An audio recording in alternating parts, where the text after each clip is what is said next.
Hi, welcome to the nest where we discuss everything babies. I am your host, Gladwell Kameni. Today we're discussing babies and traveling.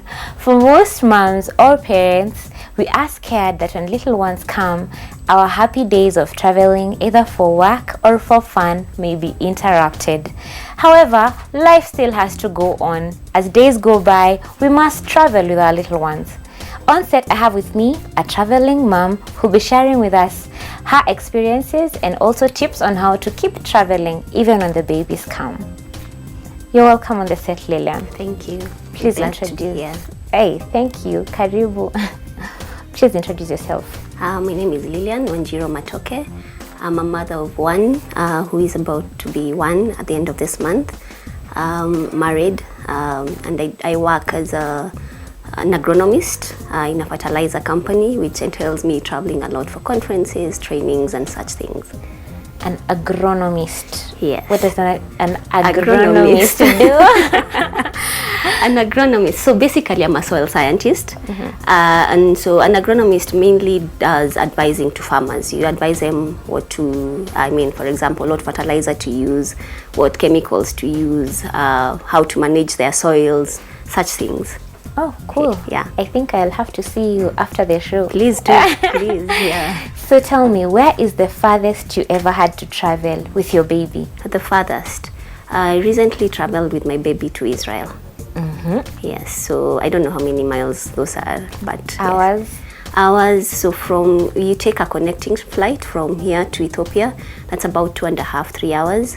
And then from Ethiopia to Israel is about 5.5. That's very far. Yes. Okay. Yeah. On land, how far have you traveled with your child on the road? On the road, well, I've traveled with her to Mombasa when she was 4 months actually. So we used the SGR, and then coming back we took a flight. Okay. Yeah. I'm very curious to know the how. Okay. The how of these travels, and therefore we will be sharing with everyone your story after the short break. Thank you. So please, everyone back home, don't go away. You want to hear these tips on traveling with your baby. Don't go away.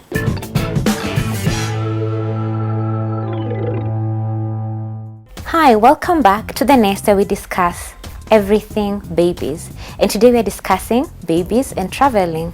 And you already had our guest helping us understand a bit of how far she has traveled with her baby. But before we even go to babies and traveling, I would like to remind you to continue sending us your comments, feedback, and any questions that you have regarding anything. We are here for you only.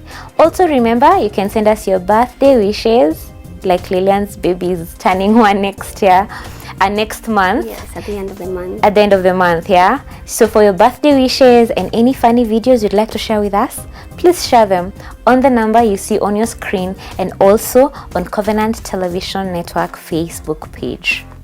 So back to babies and traveling. Lilian. Yeah. Now, I think I want to go back to the very beginning, when you were pregnant. Yeah. Were you still traveling as much? Yes, actually I was traveling more when I was pregnant than before I got the baby. When I got the baby, I reduced the travels. I'm thankful that my workplace and my bosses are very understanding, and so they allowed me not to travel as much when the baby came. But when I was pregnant, I traveled a lot. I think I traveled to Netherlands once, to Senegal, and then to Tanzania, and then the rest were local travels. Do you remember how heavy you were at the Yes. different times? Yes. So for Senegal, it was not that heavy. It was I think around 4.5 months. When I was going to Netherlands, I was about 6.5 towards 7.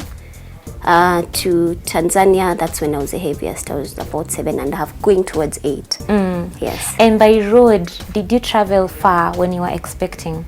Did I travel far by road? Not really. I think the farthest I went to was Nakuru or Eldoret. Okay. Yes. And each time you traveled, did you check with a doctor? Yes. Oh, good. Yes, I definitely did. So especially for the long travels, you have to, because most of the airlines will actually, one of the things, if you're traveling internationally, you have to check with the airline that you're traveling with. They have rules for what is acceptable during when you're pregnant. So how many months is acceptable? You have to have a letter from the doctor. Some airlines will ask you to actually fill a form that they have. So you have to download a form and fill, and it has to be signed by your by your doctor.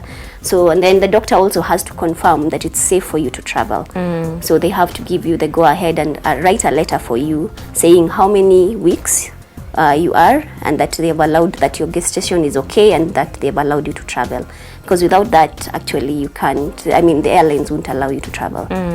So I think luckily I learned this because on one of the travels, the one I was with to Senegal, I had a colleague, not a colleague, but just someone else who was there, and she was pregnant. And then going back from Senegal to Kenya, they actually detained her for a few minutes, for like 30-40 minutes. Because they were like, where is your certificate of travel? You're pregnant, we can see you're pregnant. By then I wasn't showing, so I was lucky. But she was showing, and so they were like, where is your certificate of travel? So they detained her, they took her to a back room. They were like, okay, we need a certificate from your doctor to confirm that you can travel, that it's safe for you. She's like, she didn't know that. So they were like, no, we have to do tests on you and you have to pay for that to confirm that you're fine. And yeah, anyway, she got out of it. She didn't have to pay money. But yeah, at least that alerted me that I had to get a letter from the doctor, and I have to like at least check with the airlines to see what they allow and what they don't. And I'm asking because many people, when they're pregnant for the first time, they still go on with life as if Yes. you're that single unit. Yes, yeah, it's true. It's easy to do that. It is. I mean, and especially if your job entails traveling, I mean, you have to continue traveling. But then it depends with your pregnancy.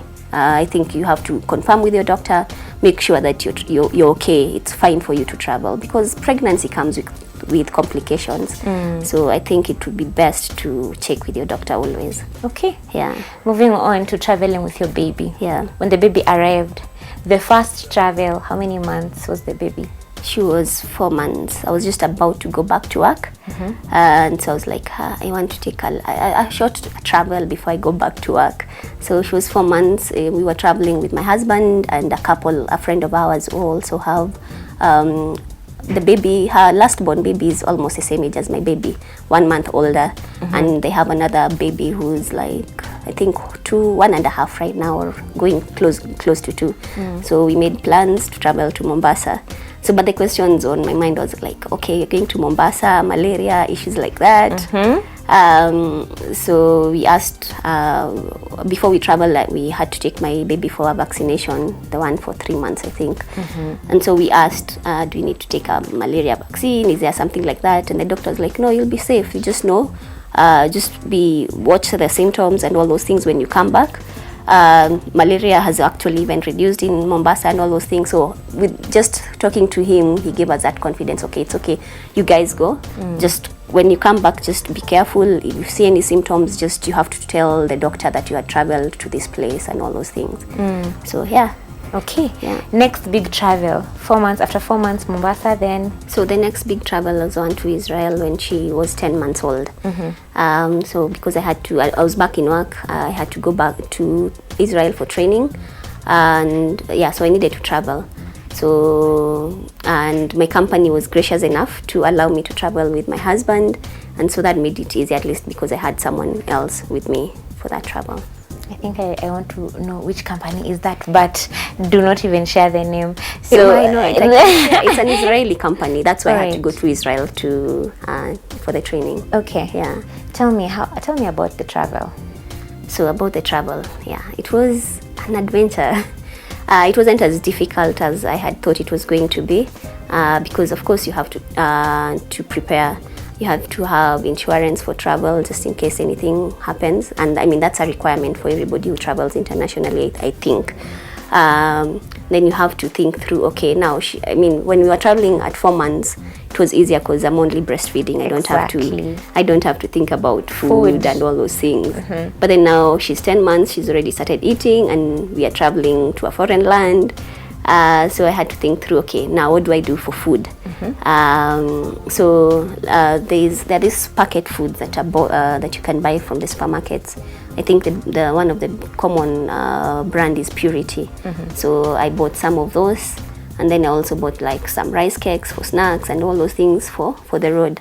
For the flight. And then my other issue was, okay, how is she going to behave in the flight? Because it's 5 5 hours on the flight, it's a bit, Challenging. it's a bit challenging. So the other thing you have to do is, especially if you're traveling with a baby, is book your flight early and mention that you are traveling with a baby. Of course, they'll see you booked for your baby. So you can book to have the seat at the front, the one with more leg room, because when the baby sleeps, they actually give you a bassinet. But if the flight is full, you're not able to get that. So if you book in advance and mention that you actually want a bassinet and all those things, then they can book for you the front seats. Okay. Yeah. And that means that if you do not get space, I mean, if there's no space, that's it. Yes. But can you travel with your baby, holding your baby? Did you ever ask about that? So yeah, you can hold your baby, because I mean, especially when the flight is taking off, you have to hold your baby. They give you an extra seat belt, an extension to the seat belt, so that you're able to also put your baby, you hold her and then you also tie her with a seat belt. So of course you can't travel with her when you're holding her. Once the flight has taken off, of course you can walk with her and all those things. But yeah, it would be harder if you don't have that space when the flight is full and you don't have the space. So it's more challenging because you have very little room and all those things. Yeah, so and then you also have to think of, okay, how do I entertain her during the whole flight? Yes. And all those things. So maybe you can download ahead. What did you do? Don't say maybe. Okay. Tell us, because so for me, 10 months luckily, your baby is up and about. Yeah, actually she Handful. had started like trying to walking with or holding stuff. Yes. Yeah. So I mean, you walk around with her, you hold her, you pray that she will sleep half the time, which she actually did. At least for the long flight, she slept half of it. So I was lucky. Now coming back was a bit of a challenge, because during the last flight from Ethiopia to Kenya, it was a bit challenging because she started crying and you're thinking of, okay, now what is wrong? I'm trying to breastfeed her. I think she had not slept very well, because the flight back was actually at night. So from Israel to Ethiopia was a night flight. So she slept, but then by the time we were arriving to Ethiopia, it was around 5:30 over there. So we had to, the movement morning. and all those things, yeah. We had to wake her up, and she normally wakes up later than that. So I think because of that, she was a bit grumpy, fatigued and all those things. So at the last leg of the flight, she was a bit she was just crying, and I was like, okay, now what do I do? Because usually she's an easy baby, luckily. So she usually doesn't fuss a lot. It's easier to manage with her. So yeah, but then, thankfully it was the last one. So we calmed her down and we were able to go back with her home. Yeah. Tell me about your packing. Packing. Because now I know you've carried the easy things to feed the baby. Yes. But I know then you need dishes, because you need them really clean. You also need clothes for the baby. Then you have your own clothes and the usual, and your husband's clothes. Yes. How did you do that? So I decided I'll pack one small pack for the carry-on for my baby, and then one big suitcase for both me and my husband. The other thing that I need to mention is they requested that we could come with a car seat. That is a question I was going to ask. Yes. So they wanted us to carry a car seat, and if possible we carry a stroller. So we had to choose, because actually you have to ask the airline whether they will allow you to carry both. Some airlines will allow you to carry both. No, you were asked by the airline, or No, by where you're going where to? I was going. Where you were going. Yeah, especially the car seat for safety issues. Yeah. And then stroller, they were just suggested because at the end of the training of the travel, we had a tour. So they just thought it would be easier if I had a stroller. So we debated, and I was like, because and then it's just a lot of luggage. Imagine carrying a car seat, carrying a stroller, you have your luggage, you have your baby's luggage, and you have to have the carry-on with baby stuff, milk, water, all those things that she'll have to use during the flight. So you're like, hiyo ni mizigo mob. So we debated, and we were like, okay, let's carry a car seat, and then instead of a stroller, let's carry a carrier, the baby carrier. Yes. Yeah, so that's what we did. So at least that made things much easier. So we had the car seat. The challenge was, okay, with the car seats, it's a bit delicate. Do you check it in? Do you not? And so, yeah, so we had to convince the airline that, no, can you just allow us not to check it in because it's delicate and all those things. So luckily they did that. They allowed us. So they allowed you to put the car seat at the leg room, No. So as you're getting in, they take it away from you, and then when you're going out, that's when they give it. I don't know where they put it. They probably put it at the luggage, but at least you've clearly told them, please, it's fragile. It's fragile, it's delicate, take care of it. Yeah. Wow, that's a lot of logistics. Yes. So you have to think about, I mean, and during the flight, you have to think, I have to have the food for the flight, and because you have to check in some other luggage. So you have to decide, okay, what am I carrying for the hand luggage, and what am I checking in? So you have to have a few stuff for the flight. Yeah, for the flight. At least they'll allow you to carry the baby food. Don't restrict you on water and all those things. Usually when you're going into a flight, if you have water, they'll restrict you. But if they see that you're having a baby, it's not a big deal. So they'll just ask, what's that? And you're like, oh, it's food for the baby, it's what I need for the baby, and all those things. So of course, diapers, a change of clothes, food, and all those things, bibs, everything that you would need. Yeah. So you have to have that. So we actually had 2 carry-ons that we went in with to the flight. Yeah.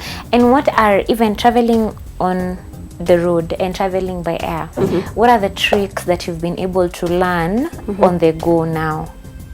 The tricks that I've been able to learn? Yeah. So one of the things that we did, usually you'll see mothers with a bag for food and a bag for clothes and all those things. So we managed to buy a bag that could have managed to fit both the clothes and the food. So it has like a segment that you can be able to put food, all the food that you need, and then for the clothes. That makes it easier so that you don't have to have too many things to juggle. Juggle around. Hey, what else can I say made it easier? Those baby foods, that made my life much easier. Because I was thinking, where do I get malenge and bananas to go and start cooking? How do I warm all those things? So that made it easy. And then of course I had a flask of warm water and all those things. I also have a flask that makes it easier. If I've warmed the food in advance, I can put it in and it keeps the food warm. So I don't have to start struggling thinking, okay, where am I going to warm the food and all those things. So I think those are some of the tips I would say. Then also, of course, traveling with my husband made it easier, because of course I had to go to the trainings and he would stay with the baby. So I think they had more fun because they would go walk, do all those things. I would just be in the trainings and then come, we have lunch with them, and then they would go again for their walks and all those things, traveling, sightseeing and all that. So of course having a helping hand. Okay. Yeah. And have you been able to have fun traveling now that you're a mother with your child? Yeah, we have. Okay, for the travel one, for the one I went to Israel, it was more of work. So fun was towards the end, because I mean, that's why I said my husband and the baby had more fun on that one, because they had extra time to do whatever they wanted. But the one for Mombasa, we actually had fun, because we went and did snorkeling and all those things. So yeah, we did. Yeah, so we went on the boat. We carried the baby and all those things. He went, so we were 2 couples. So we were 4 of us and 3 children. And initially we debated, should we do this? What if something happens when we are uko kwa maji and all those things? All of us in our generation. Yes, all of us. Yeah, so I think we just took a leap of faith. I think I'm more adventurous, so it was easier for me to do that. But I think as a mother, you also have to have that balance of, taming your adventurous spirit kidogo. So, but yeah, luckily we went and everything was okay and we had fun, and yeah. Good. Yeah. Then my last question will be, what can you call your challenges? Generally, challenges in traveling with your babies. What are they that probably you wish there would be easier solutions or ways to make it, easier for us as moms? Wow, that's a good question. I had not thought about that. The challenges I had, I would say mostly, that one of them was made easier, the food issue. That's a huge challenge, because you all have to think, okay, what am I feeding her? And actually, one of the things we discovered she actually loves rice during that trip. Interesting. Yes. Because I was even going to ask you about the culture, the fact that you're going to a totally different town and you're already winning your baby. So it means she tried the food out there? No, so the puree, I actually tried them before. The ones I told you buy in the supermarket, the purity stuff, those ones we tried in advance. And then actually you can see the ingredients. It's pumpkins, some have fruits. So you can see the ingredients are clear. And we discovered you can also buy the same thing there. So in Israel, it's written in Hebrew and all those things, but you can generally see. And of course you have people who you can ask. So you didn't adventure, you stuck with a standard recipe, you know what this is, period. Not trying fish and frogs and... No, I mean for the baby, no. So rice is kawaida. So we discovered she loves rice, so we'd give her rice. Kidogo stew of what you know exactly what it is. No, we didn't try anything like those funny fishes and no. Okay. Yeah, we stuck You've made traveling with babies look very easy, and I like the tip that you're saying you just put everything, in a smaller bag. Yeah. So I think that's really nice information for a mom who's been trying not to travel.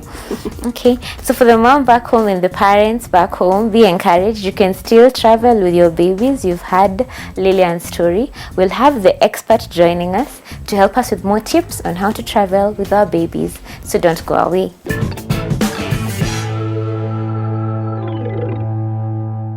Hi, welcome back to the nest where we discuss everything babies. Today we're discussing babies and traveling. Please remember, we are still waiting for your comments, feedback and questions on the number appearing on your screen, and also on our Facebook page on Covenant Television Network. On set, we are joined by our amazing expert, Esther. Hi, Esther. I'm good. Please introduce yourself. My name is Esther Kimani. I am a doula, childcare expert, and excited to be here. Karibu sana. Thank you. Yeah. So I think the first question I'm throwing in is, how old is a baby ready for a long travel? So basically, we recommend that at least the baby has gone through the first 3 sets of jabs of the vaccinations, which ends at 16 weeks. So you do the 6 weeks one, the 10 weeks one, 14 weeks, and then the baby's immunity is much better. The baby's a bit older at that time, so that's a good time. 4 months. Yes. 4 months by road and by air. Yes. Okay. So it takes me back to the pregnant lady. Yes. How old is how old is the pregnancy for a lady to be able to? Most airlines will give between 33 to 36 weeks as the very maximum, and even 36. Some of them are hesitant. So basically, from around 33 weeks, it might be time to slow down. Simply also because, especially if it's a very long trip, your risks of getting a clot is there because of just the weight of the baby and you sitting for long periods of time. So the risks are more, the air is not so, it's circulated air, so there's so many other factors that come into being. The likelihood of going into labor when it's a very long trip, so all those things are put in consideration. Yes. What would you say about traveling on the road? Because I remember for me, I categorically was informed about a rough road. At what number of weeks should you now start consulting when you're pregnant that should I travel, should I not travel? Okay, so rough roads, there are 2 stages. The first trimester can be a risk factor because the risks of miscarriage, especially if you're already having issues, like you're having maybe some bleeding or there's some issue in the first trimester, and then the last trimester. Usually, so the second trimester, you're good. But of course, for a pregnant woman, if the road is very, very, very rough, you might want to reconsider that. Thankfully in Kenya, those roads are becoming a bit more rare now, but you still want to reconsider. But the first trimester, last trimester, and the last, you want to talk to your doctor before you go to a very rough road. Yes. Okay. Yeah. So anytime you're you suspect that you could be pregnant, you need to consult. Because I've actually heard of quite a number of miscarriages where people who take the road. Yes, and because you're not showing, so you're not even, yes, so the first trimester is a risk factor. If you're having long trips where the road is very rough, you might want to not travel at that time. Okay, so consult. For every mom, consult.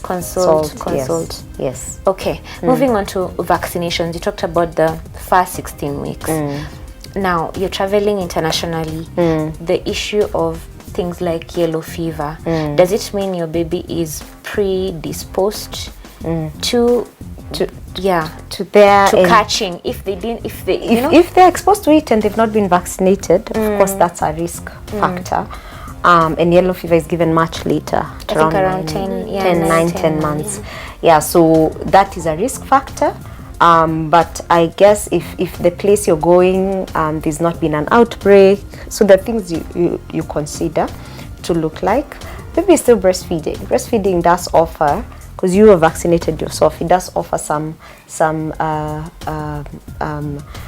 protection for the baby through breastfeeding. Immunity. Yes, immunity. But those are some of the factors you'd consider. If you're going somewhere and then you hear there's an outbreak of yellow fever and your baby has not been vaccinated, then you might need to reconsider that trip with the baby until they are old and they've already gotten their vaccinations. Okay. Yes. Okay, so you stall your travel if there's an outbreak, any risk of any kind. Yes. Okay, tell me about now, moving on to diet. In her case, she had to actually stick to, tin and spoon, mixing water, and all. Is there any other better way to survive providing a baby a more nutritious meal if you're going to a place where you don't know the state of the food? Okay, so first of all, I like that when you're traveling, especially on the road, I see moms carrying. So if you prepare a meal in Nairobi and you're going to Kakamega, that's a very long road trip. So if you cook food, by the time it reaches Nakuru, you're smelling to see if it's fresh. You're feeding your baby this. There's no way of rewarming it properly. Even if you put it in a flask, it has cooled, and of course bacteria has started to grow. So when you're traveling with your baby, you want to carry foods that don't need cooking. So like cereals that you probably add baby's milk or water. Fruits, a banana, you can carry a banana and a fork and mash it for the baby. So those are the kinds of foods you want, things that you will prepare at that point and give the baby, and they are not cooked foods. So cooked foods tend to have a lot of bacteria in them, and that's why babies get food poisoning in trips. If you're going for a long trip where you're going to a place you're not sure about the food, you can carry the tinned foods or the cereal boxes. But when you do get there, if it's a hotel, most hotels actually cater for children. So you would go and sit down with the chef and they would prepare a meal, and they're able to specifically for the baby, depending on what your baby does. So it does take extra effort to go and meet the chef so that they can prepare for the baby food. We actually did that once. We discovered that they have food that the baby can actually. Yes. Most major hotels will think about that. But again, even in hotels, because they play around with the food a lot. As much you may think that what you're giving your baby, but because they've played a lot of tricks with mixing. And that's why you go sit on the chef. You go sit on the chef, and some are even happy to prepare as you watch. There's some chefs that are open to say, and you're like, can I sit? And they're like, okay, join. Nice. And so you can go and do that. You can carry and you can go to the local market there, buy fruits that you can come and just prepare yourself. As I keep saying, as long as you have a fork, you can feed your child. You can also just work with stuff like if you don't really want the chef to prepare, but you can just go and tell him, boil for me 2 potatoes and then come and mix it with some an avocado, for example, and the baby gets to eat a meal. Because once you go back home, you go back to your normal routine. The other options nowadays, there are if you're going far, there are options like hotels or even Airbnbs that allow you to cook for yourself. So that's another option. Have a place where you actually are the one preparing the meal for yourself. So you can look for such options, hostels that allow you to prepare meals yourself for your baby, so that you're able to cook for your baby. Yes. What about sterilizing of utensils? Because now we're talking about the food, fine, we can cook it wherever. Yeah. But now we're on the move, and we have our dishes which we, religiously boil or use all the sterilizing. Kenyans. This sterilizing business is too much. We should sterilize milk bottles, yes, especially for the below 6 months. But when you start feeding your baby, use your sufuria. I keep saying there's a certain advertiser who says that is good. Because when you expose your baby stops also being so delicate. Because a little introduction to we call them pathogens around. We're not saying be dirty, but we're saying don't be too over sterilization. Actually leads to your baby becoming sicker with time, because they don't build, their gut doesn't get exposed to this bacteria, so they don't build immunity. So wash with your soap, we wash the utensils, okay. We are actually encouraging parents to feed their baby from their own pot. So cook your food well, mash the same food for the baby. So don't also be too, if you over sterilize, then actually that's a problem. So as long as the equipment is clean, it's kept well, it's easy to sterilize bottles. Even when you're traveling, you just need hot water, wash them well with nice soapy water, dip them in very hot water, and most hotels will have a kettle, so boil, dip them, and that's good enough. But for the feeding, the spoon, the plate, you don't really need to sterilize that. Yeah, I like the mamas from up country. They just sit down, take a plate with their hands, wash their hands, and they feed the baby. Yeah, so we shouldn't also be too much, because we actually make our babies not build immunity. Yes. So that includes the spoons and the dishes that they're using. So in the hotel, let's not.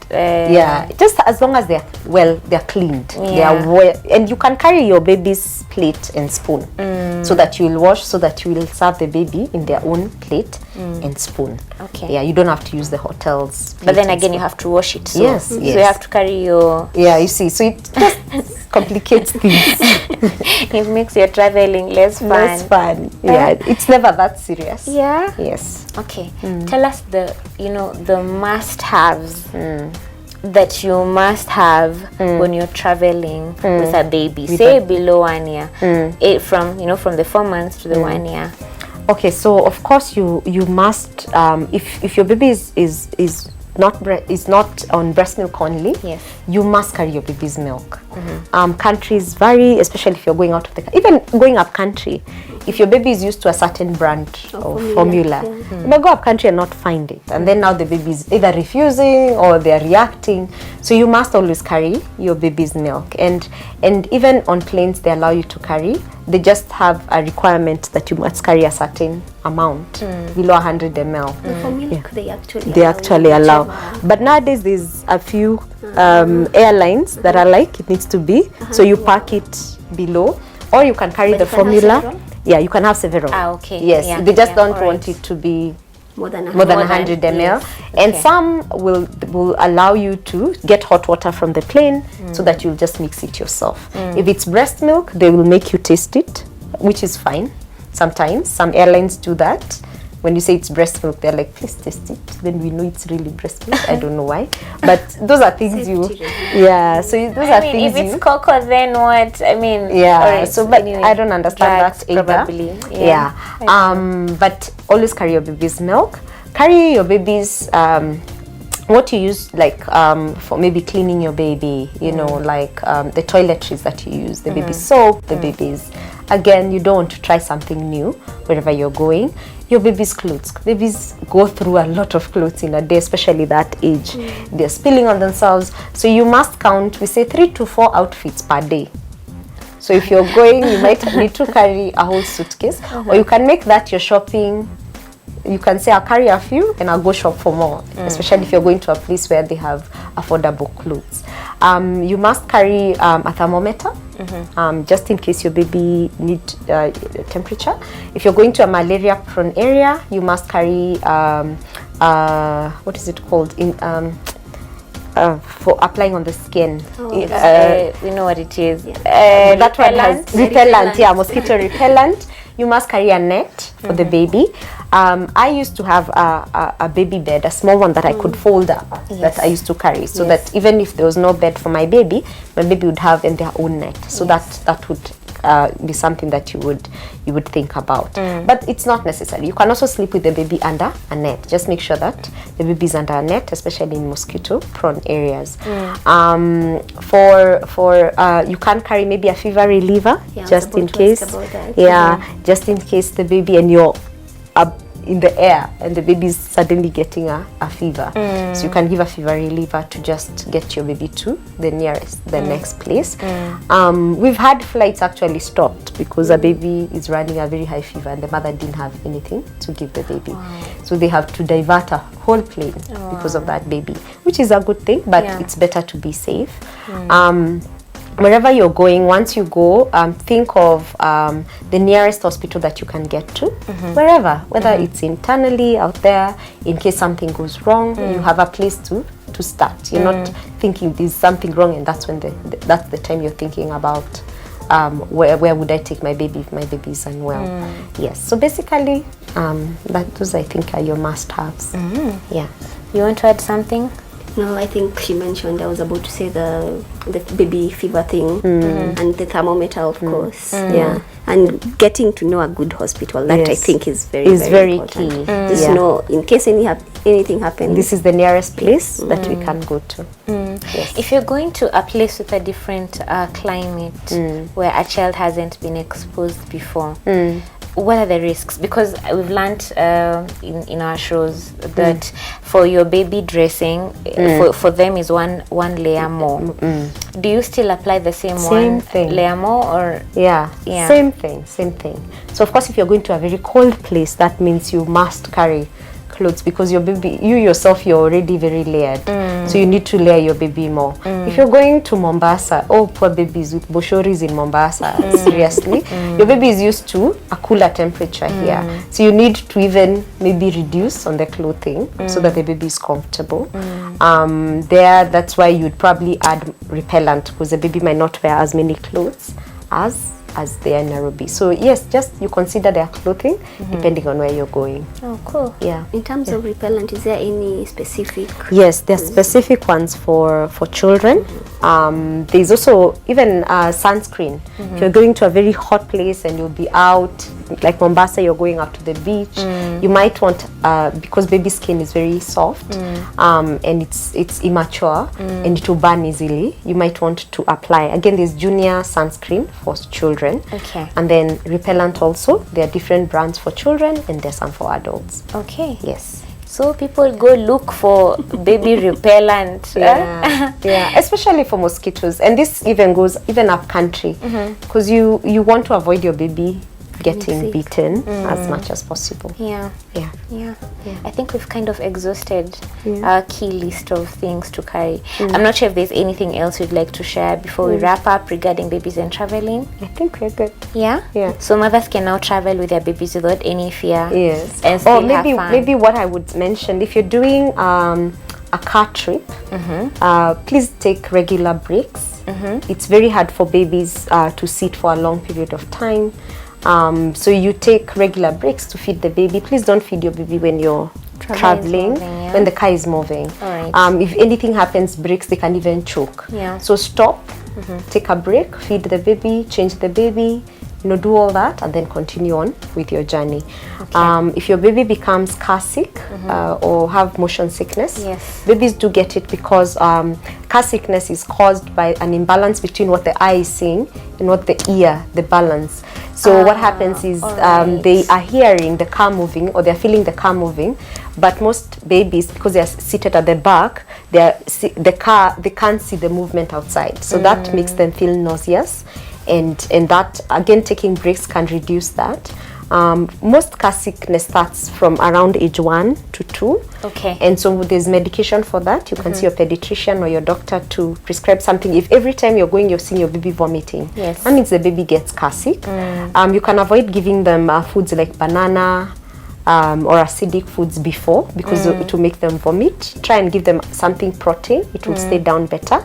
Avoid a lot of fluids. Again, feed them after feeding them, stay a bit before you start moving again, otherwise they'll vomit. Encourage, if it's a toddler, don't make them read or play on the phone. That makes car sickness worse. You want to encourage them to look outside, because when they see the movement, it balances, and then they won't be car sick. So point out things outside, the trees. So the more they look outside, the better they won't get car sick. That's good to know, because most of us usually want to give them Actually, most babies, when they're given that, they'll vomit, and that's what people say, my baby vomits every time. Don't give them that. Make it also an educational time. Point out the trees, so they're forced to look outside, and that makes them feel less sick. Reminds me of one of the baby songs. What can you see? Yes, exactly. So that's really good, because it will reduce that feeling of being car sick. Yes. Maybe one tip I can add that I was given, especially if your baby is younger, especially for the small planes, because of the difference in pressure and all that. Give them something to bite, or actually just breastfeed them during takeoff. Yes, and actually it's for all takeoffs. That's a good one. It's for all takeoffs, whether large plane.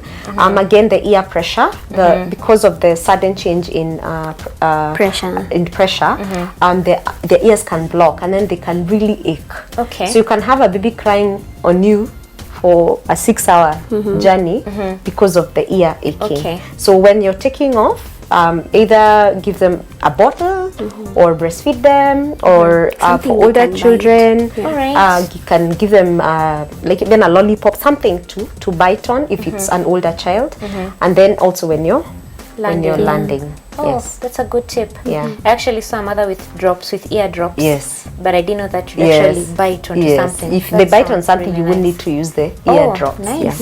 Nice. That's very economical. Yes. Okay, I like it. Thank you very much for all that. For our viewers back home, I hope you are learning as much as I am. You should not be afraid to travel with your baby anywhere in the world. Please rock it. If you need to go wherever it is you need to go. We are going to go for a short break, and then when we are back, we will be answering all your questions on Ask the Doula Anything.